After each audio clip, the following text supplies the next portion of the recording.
Assalamualaikum warahmatullahi wabarakatuh. Saya Bintang akan melanjutkan video pembelajaran tentang gerak, yaitu yang berhubungan dengan hukum Newton. Dan sebelum kita mulai, jangan lupa mengklik subscribe dan mengaktifkan lonceng notifikasinya. Oke, baiklah kita mulai. Nah, itu hukum Newton. Nah, kemampuan ya saya akan dimiliki sampai pelajari hukum Newton ini. Yang pertama, dapat mengenai hukum Newton sebagai prinsip dasar dinamika untuk gerak lurus, gerak vertikal dan gerak melingkar kesatuan. Ya, kemudian formulasi hukum Newton mengenal berbagai jenis gaya, analisis kuantitatif masalah dinamika partikel sederhana. Hukum Newton 1. Nah, hukum Newton 1 bunyinya lah, jika resultan gaya pada suatu benda sama dengan 0, maka benda yang mula-mula diam akan terus diam, sedangkan benda yang mula-mula bergerak akan terus bergerak dengan kecepatan tetap.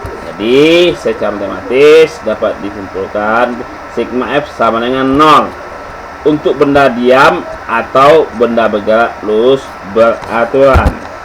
Nah, ini ada contohnya. Ada ini sebuah bola yang dijatuhkan dari permukaan yang lengkung. Ya, sebuah bola yang di lengkungan kiri akan mendaki ke lengkungan kanan. Ini dia, mendaki lengkungan kiri ke lengkungan kanan sampai ketinggian semula. Seperti ya, yang B nya itu sudut kemiringan lengkung kanan dikurangi. Ini bola harus menempuh jarak yang lebih jauh untuk sampai ke ketinggian yang semula. Ya, kemudian yang C nya itu begitu lengkungan kanan mendatar, maka bola akan menempuh jarak sangat jauh kelajuan yang hampir tidak berubah. Jadi sifat benda yang cuma mempertahankan keadaan geraknya disebut kelembaman atau inersia. Inersia itu sifat benda yang mempertahankan keadaan geraknya disebut kelembaman atau inersia. Dan hukum Newton yang kedua. Hukum Newton kedua bunyinya percepatan yang dihasilkan oleh resultan gaya yang bekerja pada suatu benda berbanding lurus dengan gaya searah resultan dengan gaya dan berbanding terbalik dengan massa benda. Jadi A sama dengan sigma F per M atau sigma F sama dengan M dikali A. Apa satuan SI untuk gaya? Satuan SI untuk gaya adalah Newton. 1 Newton sama dengan 1 kg 1 meter per sekon pangkat 2. 1 Newton sama dengan 1 kg meter per sekon pangkat 2. Kemudian ini contohnya, mobil dianggap mengalami gerak lurus dengan perlambatan. Ya, karena dia diam, maka mengalami perlambatan. Ini mobil itu kecepatan awalnya adalah 10 meter per sekon, kemudian berhenti. Jadi P nya sama dengan 0. Jadi P kuadrat sama dengan P0 kuadrat ditambah 2 A delta X. Jadi ditanyanya A ya, sama dengan P kuadrat dikurang P0 kuadrat per 2 delta X sama dengan 0 dikurang 10 pangkat 2 per 2 kali 25. Ini delta X nya 25 ya, sama dengan min 20 meter per sekon pangkat 2. Jadi sigma F sama dengan M dikali A, hukum Newton 2. Jadi M nya sama dengan 500 kg, A nya min 2 meter per sekon kuadrat. Jadi F nya sama min 1000 Newton. Min itu karena dia mengalami perlambatan. Kemudian hukum 3 Newton. Jadi bunyinya, jika A menginjakan pada B, maka B akan mengerjakan gaya pada A yang besarnya sama tetapi arahnya berlawanan. Nih, gaya tembok pada kaki, dan gaya jari kaki pada tembok.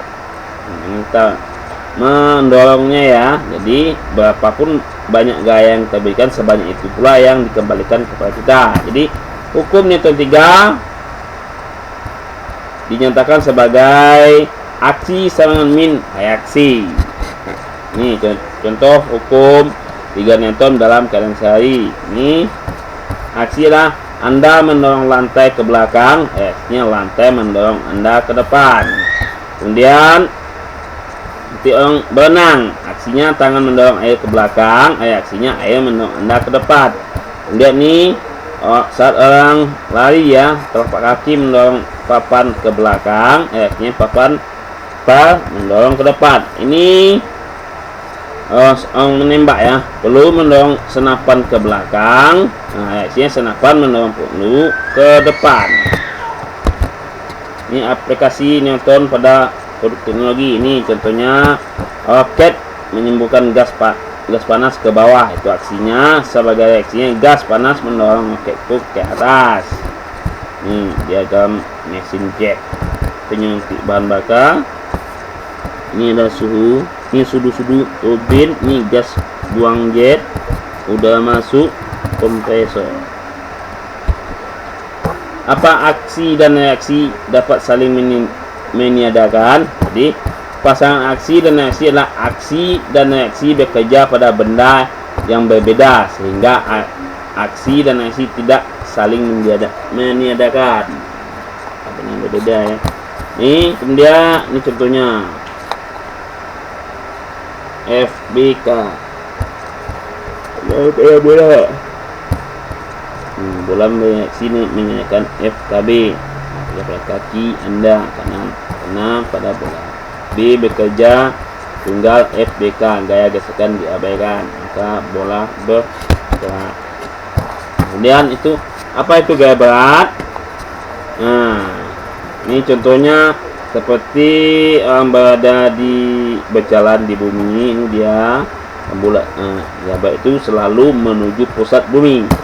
Berat adalah gaya gravitasi bumi yang bekerja pada suatu benda. Ingat, gaya berat itu selalu menuju pusat bumi. Ini rumus berat adalah sigma F sama dengan M dikali A, W sama dengan M dikali G. Ini dia pada bidang datar. Ini gaya berat ini ke bawah. W sama dengan M dikali G.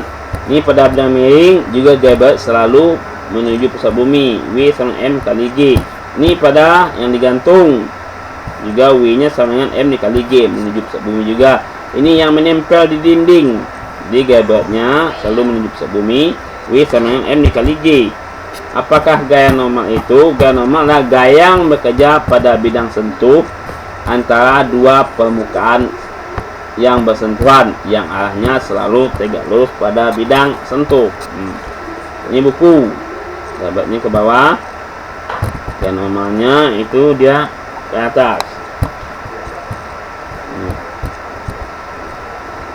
Aksi dan reaksi. Buku yang dilepas di udara jatuh karena pada buku yang hanya bekerja pada gaya berat W ya. Kemudian ini buku yang di atas meja, buku atas meja timbul gaya normal. Gaya normalnya adalah ke atas, gaya beratnya selalu ke bawah. Saling seimbang sehingga buku tidak jatuh. C reaksi dari N sama dengan F. F itu buku, meja yaitu F meja, buku bekerja pada meja. Ini lagi, ini contoh yang normal ya. Ini pada bidang datar dia selalu tegak lurus terhadap bidang. Ini kan normal. Ini pada yang benda yang tergantung atau menempel ya. Ini gaya normalnya ke bawah.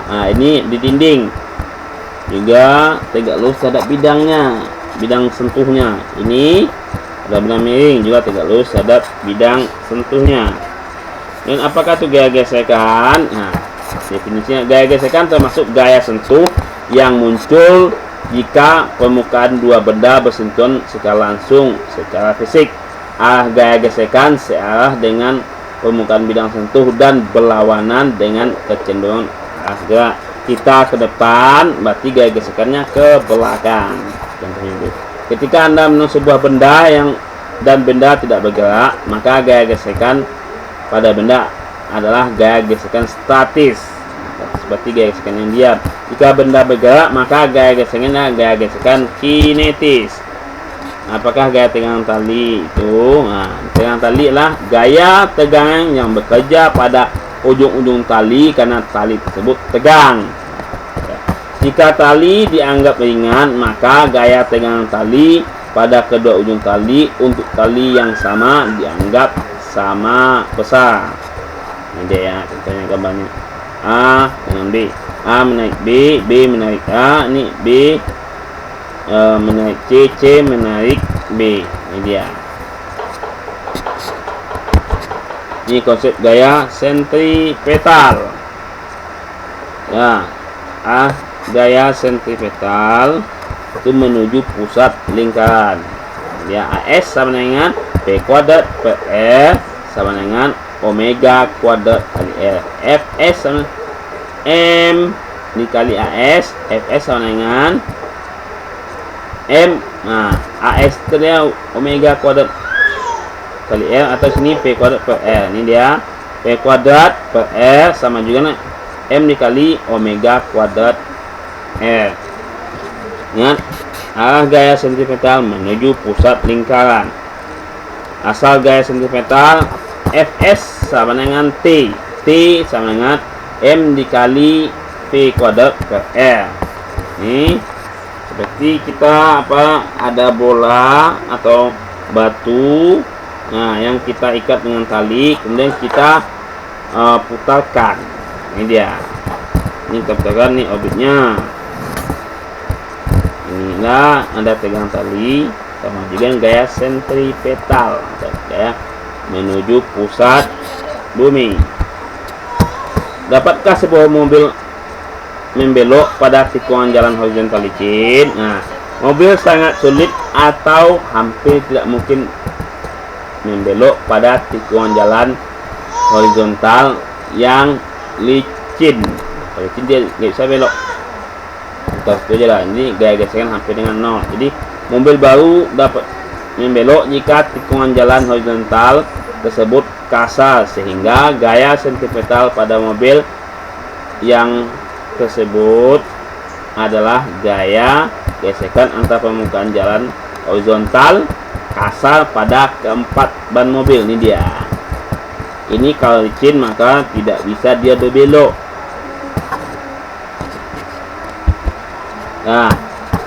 Masa balok di atas lantai yang licin. A sama dengan sigma F per M. Itu sama dengan P per M. F per M.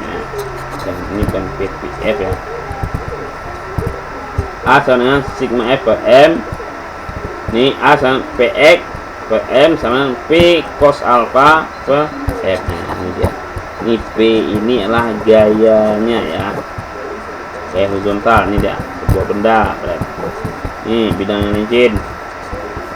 Ini kalau nggak ada sudutnya, ini jadinya A sama dengan sin F per M. Kalau yang ada sudutnya berarti A sama dengan P cos X per M atau F cos X per M.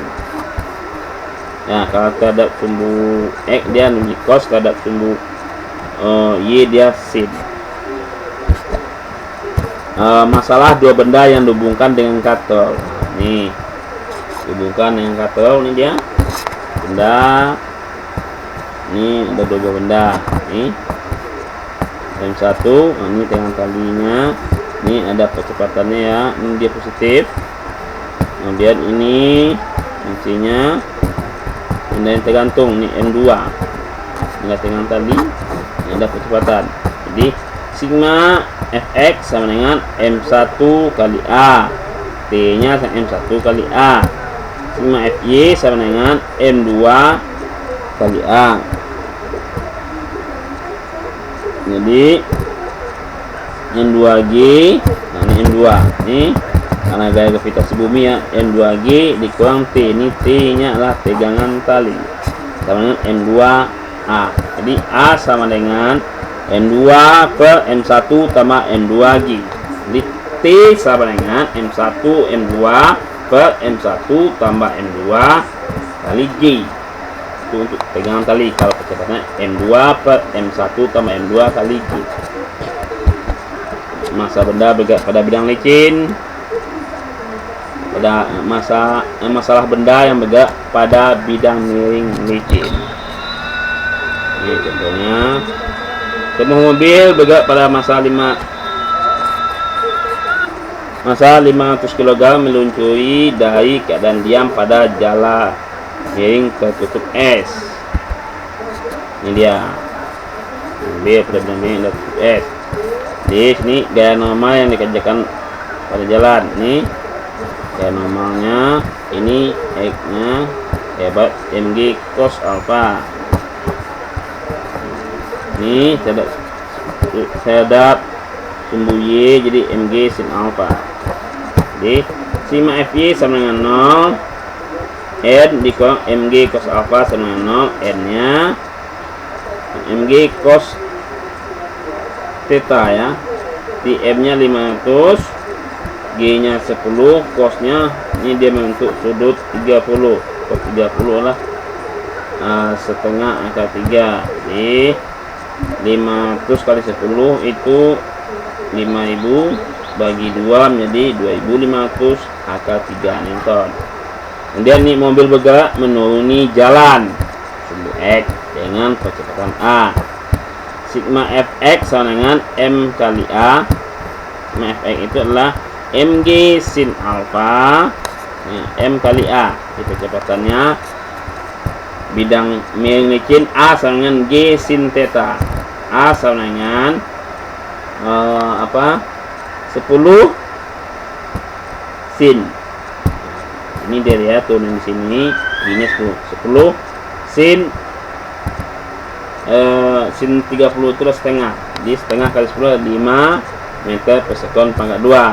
Nah kan waktu T untuk menempuh jarak delta X sama dengan 200 meter adalah delta X sama P0 T tambah setengah AT pangkat 2. Jadi T nya akar 80 dengan 4 akar 5. Ini akar 80 kali 4 akar 5 di 16 kali 5 jadi 4 akar 16 4 nah, jadi 5. Mengapa berat kita di elevator berubah untuk elevator diam atau bergerak dengan kecepatan tetap? Sigma Fy sama 0 di N. Nah, ini dia.